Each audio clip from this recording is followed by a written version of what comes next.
আসসালামু আলাইকুম সবাইকে। আমরা এখন আছি মাকাসার প্রণালীতে। এটি সালাত মাকাসার হিসেবেও পরিচিত। এটি ইন্দোনেশিয়ার কালিমান্তান এবং সুলাওসি দ্বীপপুঞ্জের মধ্যবর্তী স্থানে অবস্থিত।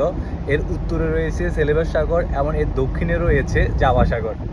এই যে এটা হলো আমাদের জাহাজ, আর এটা হলো আমাদের রুট, আর এটা হলো মাকাসার প্রণালী। মাকাসার প্রণালীটি ইন্দোনেশিয়ার সোলাসি দ্বীপপুঞ্জ এবং কালিমান্তা দ্বীপপুঞ্জের মধ্যবর্তী স্থানে অবস্থিত। এর উত্তরে রয়েছে সেলেবাস সাগর আর দক্ষিণে রয়েছে জাভা সাগর।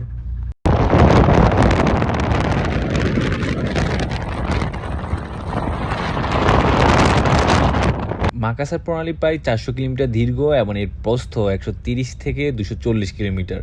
এখানকার গভীরতা বিভিন্ন স্থানে ভিন্ন ভিন্ন হয়, তবে এর সর্বাধিক গভীরতা প্রায় 2500 মিটার। এই প্রণালীর সবচেয়ে গভীরতম স্থান হলো স্টেটের উত্তর অংশ, যা সেলেবাস সাগরের সাথে যুক্ত হয়েছে। এটা হলো মাকাসার প্রণালী করা ট্রেইলার ভিডিও। খুব দ্রুতই পূর্ণাঙ্গ ভিডিও আসবে, ততদিন পর্যন্ত